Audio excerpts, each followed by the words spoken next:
Buenos días. Un grupo de estudiantes de Administración Pública nos hemos sentado aquí a definir dos temas de singular importancia para la historia de nuestro país. Vamos a hablar acerca de la corrupción y la violencia política. ¿Qué relación existe entre estos dos fenómenos que han afectado tan gravemente la situación de nuestro país? Dentro de los próximos 25 minutos trataremos de dilucidar ese y otros temas de vital importancia para la administración pública colombiana. Bienvenidos.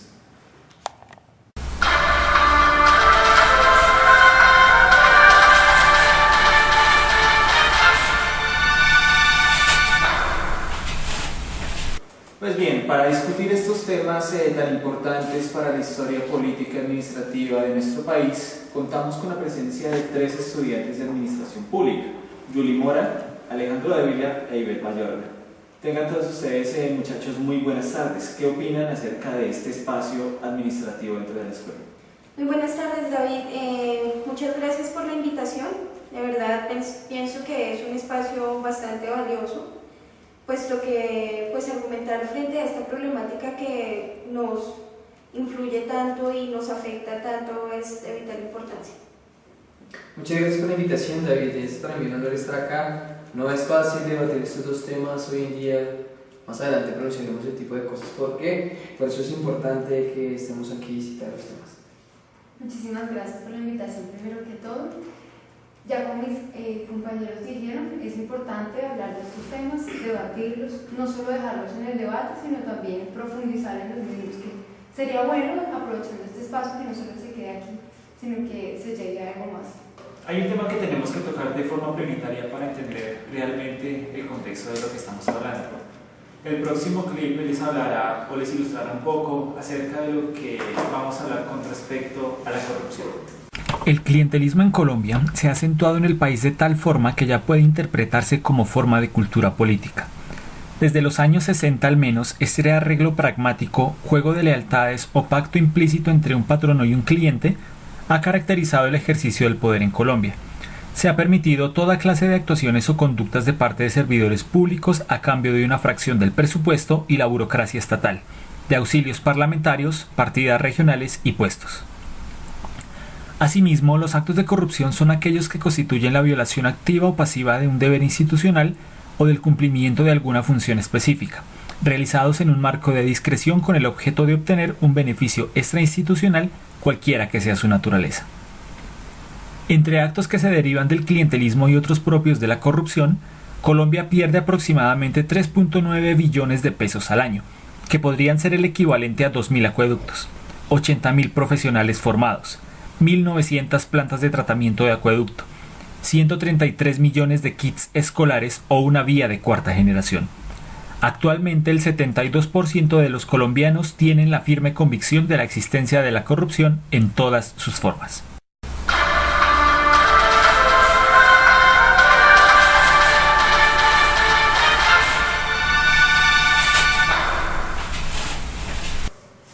Después de haber visto este pequeño clip ilustrativo, de todas maneras es bueno saber qué concepción ustedes tienen con respecto a este tema. ¿Qué entienden por corrupción? ¿Qué es la corrupción?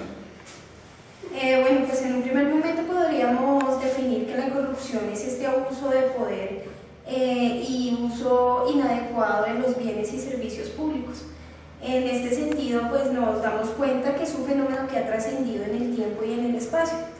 Tenemos que tener en cuenta que no podemos confundir lo que es la corrupción con fenómenos como el clientelismo y el corporativismo, ¿verdad? Sí, claro. No sé ustedes qué tienen que decir al respecto. Pues primero es importante evidenciar que existe una gran y una pequeña corrupción. La gran corrupción es aquella que se funda bajo la confianza de un Estado. Es decir, cuando existe un proyecto de gobierno y en el cual se han reflejado ciertos escándalos acerca de lo pecuniario o acerca de pronto sucesos administrativos que se dan debido a choque de trenes, etc. Podemos evidenciar que la corrupción se ejerce cuando vemos esos déficits de algo que puede afectar realmente directamente al Estado. Esa corrupción pequeña la podemos ver como tal vez es aquel funcionario que desde su entidad pues, genera ciertos desórdenes en su funcionamiento y que obviamente está basado bajo su perfil administrativo. Entonces, el clientelismo viene ya a llegar a ser es ese favor. Llega a ser como ese punto, ese toque donde la administración pública llega a torcerse. Es decir, la corrupción, por lo tanto, puede moldear un gobierno. La corrupción moldea y edifica un nuevo Estado. Por eso es importante hablar de ese clientelismo. Pero tengan en cuenta que la corrupción no solamente es llevada en áreas grandes, en áreas gerenciales o administrativas, sino también lo vemos en ámbitos normales y digamos que dentro de no solo en la administración, sino en otros ámbitos, como es el soborno, que eso lo vemos muy evidente. Tengamos en cuenta que hay cosas que limitan lo que es la corrupción, como por ejemplo que la corrupción es la clara violación a un deber institucional, que es un sistema normativo, tiene que tener como referencia un sistema normativo. La corrupción no es necesariamente la violación a una ley establecida, no es algo necesariamente antijurídico y puede ser una referenciación extrainstitucional. Como en algún momento se mencionó, escuchaba a alguien y decía, la corrupción es una cuestión de cultura, como de cambiar lo que se piensa, empezar a cambiar hábitos, empezar a cambiar desde lo que se ejerce, desde lo que se ve, desde lo que se vive, desde la acción. Sí, respecto a lo que dices, me parece muy curioso que las personas, lo que tú dices es un problema cultural, porque efectivamente las personas ven la corrupción y las prácticas clientelares como algo natural y lo dejan pasar como si nada, no denuncian. Entonces me parece que desde un marco normativo es lo primero que se debe revisar. Mirar qué es lo que está fallando en las leyes para que efectivamente haya un cambio en la cultura y haya un cambio de pensamiento, que luego estemos en la dinámica de dejar hacer y dejar pasar. Sin embargo, con respecto a las definiciones que ustedes me dan con respecto a corrupción, me queda una duda, que es una línea muy fina entre lo que corresponde a la práctica clientelista o clientelar y lo que se traduce como corrupción. ¿En qué consiste esta fina línea? ¿Cuándo estamos hablando de clientelismo y cuándo estamos hablando de corrupción, teniendo en cuenta que la corrupción tiene que ser ilegal o también puede ser legal? No sé qué ustedes pensarán al respecto. Me gustaría muchísimo remitirme a la norma. Es importante porque bajo ese régimen normativo es que actúa nuestra administración pública. Bajo esa línea tal vez muy delgada que usted se refiere, hay dos puntos que quiero tomar de la ley 1474 del 2011, que en la parte del tráfico de influencias es aquel que se castiga solo cuando hay un ente económico, donde aparece el clientelismo. Entonces el clientelismo no se efectúa. Me refiero a que si no tiene una consecuencia legal. Al parecer no. Hemos evidenciado que el artículo le dice que el tráfico de influencias solo y solo sí se puede ser penalizado o investigado cuando existe un efecto económico.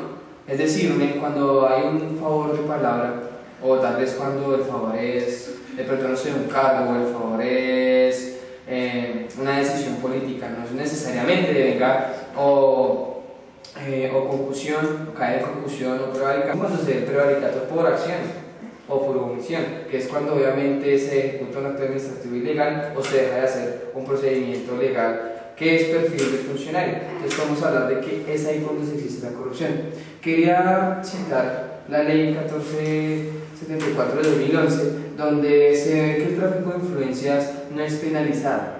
No es penalizado siempre y cuando no haya una demostración económica, es decir, cuando se hace un favor o se queda como bajo un trato, entonces no se tiene una prueba contundente según la ley para poder juzgar a alguien por tráfico de influencias. Por otro lado, también vemos la falta de democratización en la hora de la justicia. Ahora el fiscal tiene, bajo esa ley, muchísima acción, tiene acción de investigación, acción preliminar, etc. Es decir, no hay funciones de un economista, no hay funciones de un político para democratizar ahí un eje y un ente tan importante como es la justicia. Con respecto a esto, se me vino a la mente una intervención del exconcejal de RUS que decía que junto a esto es necesario establecer un tipo de institucionalidad que permita tener herramientas claras con respecto al combate de la corrupción. Entre eso mencionaba herramientas económicas, que se debe tener una gran cantidad de dinero con el fin de ejecutar programas que tiendan a la solución de los problemas de corrupción y, por supuesto, de la formación de ciudadanía. ¿Ustedes qué piensan al respecto? Sí, claro, pues en un primer momento me parece que el concejal tomaba puntos muy importantes porque no es tanto crear leyes, que es como lo vemos acá en Colombia, sino que efectivamente hayan leyes que se respeten y hayan leyes que se pongan en práctica.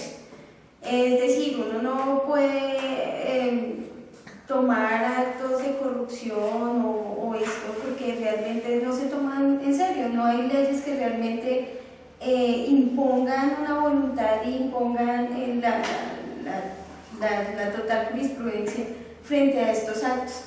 Tenemos que también tener en cuenta que, digamos, dentro de este ámbito de las personas que han incurrido en delitos públicos, hay un dicho que me pareció muy particular, que es mejor matar a alguien que incurrir en un delito administrativo. ¿Por qué? Porque uno tiene la posibilidad de recibir más rebajas de pena que cuando ocurren en este tipo de cosas. Como tomando de pronto lo que David decía inicialmente, es esa delgada línea entre corrupción y clientelismo. El clientelismo, me atrevo yo a decir que es el articulador para que se genere esa corrupción y es el que permite que todo esto suceda de una dinámica más fácil, más permeable en todas las áreas. Tenemos el caso, por ejemplo, de Cartagena. Cartagena, en el contexto que mencionábamos, que se leía, Cartagena es una de las ciudades más afectadas por corrupción y cuando se mencionaba dentro del texto la corrupción en Cartagena, hablaba de desigualdades en cuanto a la justicia, de desigualdades en cuanto a la polarización de la gente. Hay una repartición, hay dinero, hay presupuesto y de pronto a la institución económica que había mencionado, pero entonces si no hay una igualdad dentro de las poblaciones que reciben este dinero, entramos de nuevo al juego del clientelismo y de nuevo al juego de la corrupción. David, quería dar un punto importante en el cual podemos lograr debatir una ocasión a nosotros mismos con el profesor Molina, y es: el clientelismo no necesariamente es malo. Él ha afirmado que el clientelismo depende de que tienes esa arma de doble filo, en el cual sí se puede tener favoritismo, el clientelismo por alguien que realmente es un funcionario, es decir, no actúa bajo la ilegalidad, etc. Pero sí le aclaramos a él, ¿sabes?, que el clientelismo da ese pie a la corrupción, porque generalmente cuando siempre se realiza una prebenda, ahí comenzamos a cometer un error, porque entonces ¿dónde está la meritocracia? ¿Dónde están los puntos? Es que hay que tener en cuenta que el clientelismo es una relación entre alguien con poder, como un patrono, y alguien que está a la expectativa y a la espera de algo con menos posibilidades económicas. Entonces, pues... Sí, eso es verdad, pero también tenemos que tener en cuenta que influye un factor muy importante y es el corporativismo, ¿no? Digamos, usted como político le puede hacer un favor a una multinacional.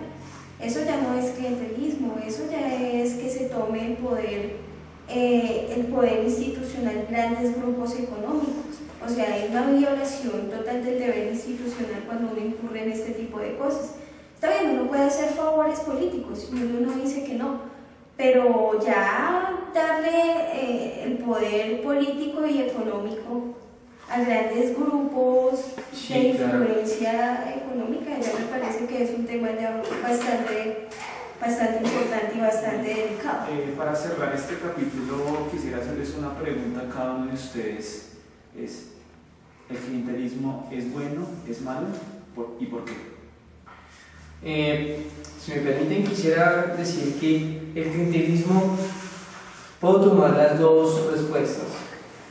Por el lado que es positivo, cuando existe un proyecto de gobierno bueno, si no existe el clientelismo, entonces ¿cómo se puede de pronto en cierta manera sistematizar que el gobierno sea compensatorio? Es decir, que cuando un presidente, partiendo desde el Poder Ejecutivo, lance de pronto un proyecto y no sea de la misma participación de demás funcionarios del Estado. Es decir, el clientelismo es positivo cuando en cierta manera se va con una moral y con una ética profesional amplia y cerrada a la corrupción que pueda dar el mejor desarrollo como tal al gobierno. Es negativo el clientelismo en la forma que se busca de pronto un interés personal, cuando de pronto se cae en, como nombraba anteriores, como otras sanciones administrativas o disciplinarias, entonces ahí es cuando es negativo. Es muy curioso, ¿no? Porque igual, si usted está dentro del clientelismo, si usted hace parte de esos favores y si usted tiene o recibe estos, ¿cómo decirlos? Estos favores. Sí, no, y estos beneficios más que todo. Usted cuando está metido en la rosca, por decirlo así, para usted es bueno. Sin embargo, uno se da cuenta que en la práctica el clientelismo es una mala práctica administrativa, es una mala práctica social. ¿Por qué? Porque esto da lugar a que la sociedad deje pasar muchas cosas, lo que mencionábamos en un primer momento, ¿no? Como que el dar por natural este tipo de prácticas es lo que no permite que la gente tenga un debido control frente a la administración pública y frente a las personas que gobiernan. Sí, estoy de acuerdo con Julie. Para mí, yo no le veo lado positivo al clientelismo. El clientelismo siempre va a ser permisivo con la corrupción. Las instituciones, no sé si solo en Colombia, como me atrevo a decir que ahora nosotros no estamos listos para que haya clientelismo sin corrupción. Si hay un programa político, si hay otras cosas, se supone por el programa, se supone que así estamos establecidos. A un programa, a unos derechos, a ciertas cosas que se realizan. Pero el clientelismo para mí no hay ningún lado positivo. Sí, claro, nosotros nunca vamos a poder comparar los fenómenos que se dan en Colombia como un lobby en Estados Unidos. Sí, lastimosamente no existe de pronto ese marco ético donde en el caso de los partidos políticos que entran en contienda, es decir, que entran de pronto por buscar el poder, que ambos buscarán el bienestar del Estado. Lastimosamente no es así, por eso el clientelismo sí se tiene. Escuchamos un poco acerca de lo que nuestros panelistas conciben como los fenómenos de la corrupción adicional al clientelismo. Ahora los invitamos muy cordialmente a pasar a nuestro siguiente tema, que es el de la violencia política. Veamos las siguientes imágenes para comprender un poco más. La violencia consiste en el uso de la fuerza física o psicológica contra una persona o grupos de ellas. La violencia política obedece a un motivo específico, y que es el de dirigirse contra los opositores ideológicos, ya sea para que se abstengan de dirigirse contra el sistema o exterminarlos o atentar contra la política imperante. Si algo ha caracterizado la historia de Colombia ha sido la violencia política. Desde las guerras civiles del siglo pasado, pasando por el asesinato de Jorge Eliezer Gaitán, múltiples acontecimientos de la vida nacional han tenido como trasfondo el enfrentamiento por causas políticas. No hay sino que pensar en que Colombia es el único país del mundo en el que en un solo año, 1989 a 1990, fueron asesinados 3 candidatos a la presidencia de la República: Luis Carlos Galán, Bernardo Jaramillo y Carlos Pizarro. A lo largo de la historia de Colombia, el conflicto armado trasciende la violencia política. Más de 220.000 personas asesinadas en lo que va corrido de las hostilidades en el país es muestra de la cruenta realidad del ejercicio de la fuerza de todos los actores políticos en contienda dentro del espectro colombiano. Guerrillas, paramilitares y las fuerzas del Estado han usado la violencia en variedad de formas que van desde los asesinatos selectivos, el reclutamiento de menores de edad, el abuso sexual, el secuestro y la desaparición forzada, entre otras modalidades en las cuales se ha expresado este tipo de violencia. Además de esto, es también un producto del ejercicio de la violencia política la llegada de sectores cercanos a grupos armados al margen de la ley en cargos públicos, especialmente en el Congreso de la República, lo cual permitió ampliar su accionar en su ofensiva, en el cual la población civil ha sido y es actualmente la más perjudicada.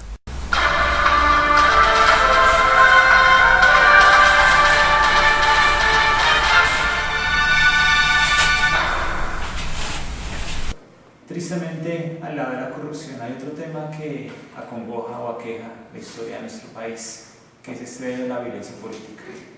Pues como todos sabemos, Colombia es un país que desde su independencia ha atravesado el conflicto, que esto ha sido un común denominador y ha construido desde una cultura hasta un modo de ser y pensar que infiere de una u otra forma con la violencia.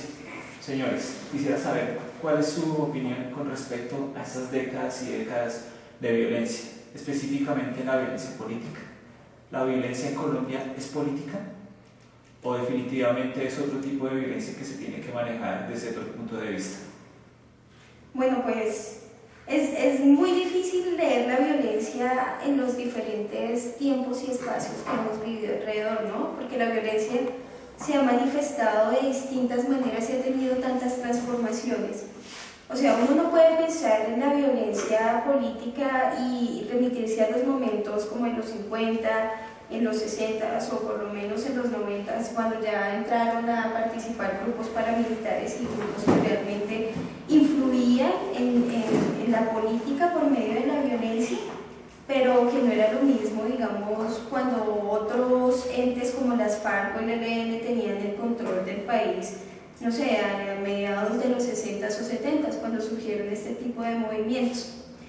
En este sentido, me parece que las distintas formas de violencia política, como los asesinatos selectivos, las desapariciones forzadas y este otro tipo de prácticas han influido mucho en lo que hoy es la política en el país. De pronto, lo que podría sí afirmarlo es si hay una violencia política. Una violencia política que de pronto se ha fundado mucho más profunda. Es decir, como decía Julia, hay transformaciones, que más adelante diré, pero sí hay una violencia política a partir de la década de los 50 para nuestro país, del siglo pasado. Sin embargo, existe una transformación a partir de ese proyecto neoliberal y a partir de esa constitución del 91. Es decir, podemos ver, como decía ella, lo del asesinato selectivo, es decir, donde está ciertos partidos, ciertos movimientos sociales que realmente han quedado eliminados, no solamente en un trayectorio político, sino frente a la vida misma. Existe esa transformación del poder. ¿A qué me refiero? De pronto, como se venía dando con las FARC, o como se venía dando con el mismo Estado, era en busca de una ideología derechista o de izquierda, para que tuvieran un eje participativo, tuvieran un eje de pronto mucho más social. Ahora, ¿cómo comenzamos a ver el conflicto armado? El conflicto armado ya empezamos a ver que es una violencia política de qué tipo, aquel que hay un agente externo, una mano invisible tras esa política para poder conseguir el poder para otros fines que no es como tal para la sociedad. Entonces, esa es la transformación primera. Podemos ver ya con el texto del profesor Molina la evolución de ciertos grupos que por lo menos ya no son sociales de izquierda como las FARC, sino que tenemos los paramilitares. El paramilitarismo es un ejemplo ya acerca de esa violencia política, porque ya no entra a concursar por un conflicto armado únicamente, sino su violencia se ejerce inclusive políticamente cuando ya hay un cruce entre ese grupo armado y los grupos políticos del país.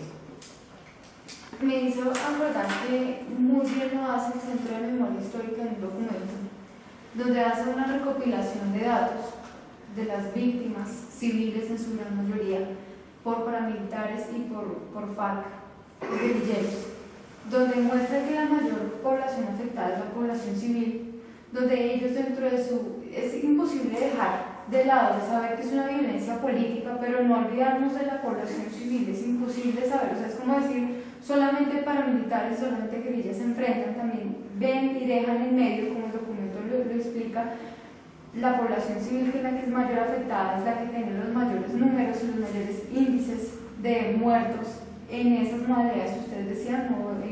Asesinatos selectivos, asesinatos grupales, el método de miedo, asustar a las poblaciones más indefensas y tal vez desprotegidas por el Estado, abandonadas por el Estado, porque esto también implica que no ha habido una presencia, no ha habido un cuidado y una protección dentro de lo que se quiere hacer. Tal como lo mencionaba Ivette, vemos que en muchos lugares alejados como del Estado como tal, encontramos que la única forma de gobierno y la única figura de Estado son los grupos paramilitares y las FARC, ¿no? En este sentido vemos que hay un total control paramilitar o guerrillero en estos lugares, donde son ellos quienes le garantizan a la población los derechos que debería darles el Estado. Hay un fenómeno que quisiera tocar, no sé que ustedes qué opinión tendrán con respecto a esto, y es un tema bastante importante porque es el tema del narcotráfico. Pues teniendo en cuenta que la historia colombiana pasa de una violencia política bipartidista en la década de los 40, evolucionando a través de este esquema de narcotráfico que se logró imponer a finales de la década de los 80 y comenzando la década de los 90. En su opinión, ¿qué les merece el papel del narcotráfico como catalizador, o si no tuvo nada que ver con la expansión de esta violencia política y la transformó en otros matices de violencia, o simplemente cuál fue la utilización del narcotráfico por parte de esos grupos políticos para concentrar o legitimar o perpetuar su acción política. Totalmente, el narcotráfico fue el que expandió, el que hizo como explosión dentro de todos de los grupos paramilitares y guerrilleros. Fue como alguna vez se mencionaba a alguien que perteneció a uno de los grupos, decía, la idea inicial y los ideales eran buenos, pero permeó el narcotráfico y en palabras textuales decía fue que prostituyó esos ideales y fue que hizo perder de horizonte, no solo de guerrillas, sino también paramilitares, generó daños, generó choques. ¿Más influencia política de parte de los paramilitares o de la guerrilla? Influencia política, es que el paramilitarismo tenía una acogida ya desde familias, digamos, poderosas que lograron detentar el poder y manejar. En su concepto para los tres, ¿cuál es la diferencia entre guerrilleros y paramilitares? El accionar. El accionar paramilitar es totalmente a fuego y sangre. Definitivamente nos damos cuenta no solo nos damos cuenta, sino que las personas que mencionaba, que son desmovilizados de las FARC y del ELN, nos mencionaban que los paramilitares tienen métodos sangrientos, métodos totalmente inhumanos para tomar el control de los territorios, precisamente en aquellos donde se mueve mucho el narcotráfico y donde son salidas para ellos, ¿no? Entonces, en este sentido, vemos que las masacres y todo esto fueron más una herramienta de imposición de terror y no más de ideales políticos como lo venían manejando tanto los de las FARC y los del ELN, ¿no? Entonces, en este sentido, opino que los grupos paramilitares, y como podemos verlo en muchos de los relatos de memoria histórica, actúan con sevicia total. No sabría la palabra cómo escribirla, pero utilizan el terror en tal magnitud. ¿Sadismo? Sí, son sádicos, o sea, de verdad atentan totalmente contra la dignidad humana y contra cualquier tipo de cosas que uno no llegaría a imaginarse en la cabeza, sino cuando uno escucha a quienes realmente tuvieron que vivir este tipo de fenómenos. Objetos como la parapolítica o la FARC política, según lo denunciado en medios de comunicación por la misma clase política de nuestro país. ¿Ustedes qué piensan acerca del nivel de participación política de los grupos que han ejercido o que ejercen cualquier tipo de violencia armada en Colombia? El nivel de participación política es muy alto, además porque llegan, o sea, pueden utilizar medios de terror, pero como lo mencionábamos anteriormente, por medios clientelares y de corrupción, nos damos cuenta que la mayoría son aquellos que consiguen, o sea, que los grupos paramilitares, digamos en la cuestión de la parapolítica, son aquellos que tienen la mayoría de curules, o que tuvieron en esa época la mayoría de curules en el Congreso en esa época, ¿no? Entonces, ellos desde adentro manejan el país a su antojo, manejan el sector económico a su antojo, y también vemos cómo influyeron en esa apropiación de los territorios precisamente para poder ejecutar mejor el negocio del narcotráfico. Me atrevo a decir lo que en los gobiernos anteriores en lo que se ha visto, y es que la influencia de los paramilitares ha sido mucho más fuerte, porque no ha sido solo una influencia física en cuanto a la sociedad civil, sino ha estado, como yo bien lo mencionaba, política, en el momento de hacer planes, programas, desarrollos que beneficien y que sean convenientes para sus intereses.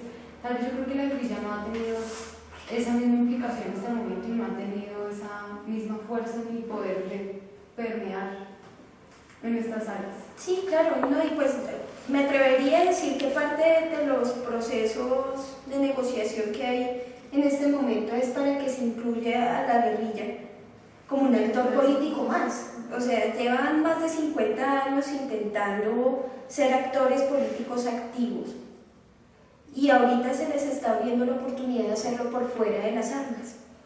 No podemos dejar de lado en este momento pues de que se trataba acerca de, hablando ya ahorita del proceso de paz, entonces se habla acerca de si hay impunidad frente a esos grupos armados, que era importante lo que hablamos en las clases de problemática. Entonces es importante perdonar es algo muy importante, que no solo el pueblo perdone, sino realmente el Estado se perdone a sí mismo para ejercer una mejor administración. Hay un hashtag de Uribe en el cual se trata de cierta manera no tener impunidad frente a las FARC sobre el proceso de paz, pero que hablamos acerca del escándalo actual que hubo sobre el mico que hubo sobre Restrepo. Es decir, hay impunidad para qué grupos, hay impunidad para los paramilitares y para las FARC, ¿no? Desde ese punto comenzamos también a entender el desarrollo de la política sobre sus apoyos, sobre inclusive saber que mucha de la bancada del doctor Álvaro Uribe, una está presa, otra está exiliada y otros buscados inclusive por la justicia. Entonces comenzamos a hablar de esa participación y es totalmente violencia política la tesis que anteriormente daba usted, David. Entonces no podemos desviar eso. Y pues frente a los desarrollos de ambos grupos armados, felicito al Estado actual, felicito al gobierno actual por querer hacer eso, por querer desarrollar los diálogos y que se firme la paz. Es importante la paz para esta nación. Cuando haya la paz podemos entrar ahora sí en estos mismos debates, sentarnos a otro tipo de temas. Finalmente, muchachos, para terminar esta sesión, hay un fenómeno que tiene que ver con los dos conceptos que hemos examinado hoy, como es el concepto de corrupción y es el concepto de violencia política, y es la interdependencia entre uno y otro. Para nadie es misterio que la violencia política se ha utilizado para el sostenimiento de ciertos grupos o sectores políticos en el poder, y asimismo, esos sectores han utilizado ese poder para llevar a cabo prácticas corruptas, según lo determinan varias fuentes, entre las muchas las que ustedes citaron. Quisiera preguntarles qué es más importante o qué prepondera más, la corrupción o la violencia. ¿La violencia es una herramienta de la corrupción? ¿O por el contrario, la corrupción es una herramienta de la violencia política? Quiero en este momento citar acerca de los textos que vimos sobre corrupción. Es ese instrumento. Siempre cuando hablamos acerca de un trabajo miramos lo que es su fin, su objetivo, su meta. Cuando llegamos en un momento de un trabajo a hacer cuál es el instrumento, hablemos de violencia política, su instrumento es la corrupción. ¿Cómo puede garantizarse que una curul completa o una curul de pronto de esos sectores que están, por decirlo así, entre comillas, untados de una mermelada, lleguen al poder? Veamos por medio de la herramienta de la corrupción. Se ha existido esa violencia política por medio de la corrupción. Por lo mismo luchó el grupo armado de las FARC o de izquierda en la década de los 40, por lo mismo, porque se sientan ciertos grupos elitistas a desarrollar de pronto sus ideologías, y la falta de democratización automáticamente hace la corrupción, porque si no hay democracia es porque es corrupto el Estado. Entonces sí es una herramienta. A mí me parece que son cosas que se complementan, que si no existiera violencia política no habría corrupción, y si no existiera corrupción me atrevería a decir que no existiría violencia política. Es una cosa que complementa a la otra. Existe una sinergia entre los dos impresionante. O sea, usted no puede hacer una práctica clientelar o comparar una práctica clientelar desde lo pequeño hasta la apropiación violenta del Estado por los grupos al margen de la ley. Entonces, desde esas cosas pequeñas se llegan a esas cosas grandes. Por eso pienso que una no es la herramienta de la otra, sino que efectivamente son cosas que se complementan. Yo creo lo mismo que Julia. No es fácil desligar violencia, política y corrupción. No se pueden ver como dos fenómenos apartes. Son dos fenómenos ligados, son dos fenómenos que están arraigados el uno del otro. De coexistencia no se debería decir. Bueno, pues agradeciéndoles mucho su presencia y también agradeciendo cada una de sus intervenciones muy interesantes todas, y esperamos asimismo que todos los aportes aquí implementados sirvan de causa o de apoyo pedagógico para cada uno de nuestros compañeros o sucesores que posiblemente pueden estar viendo este video. A todos ustedes muchas, pero muchas gracias por su atención y nos estaremos encontrando en una próxima oportunidad. Muchísimas gracias. Gracias a usted.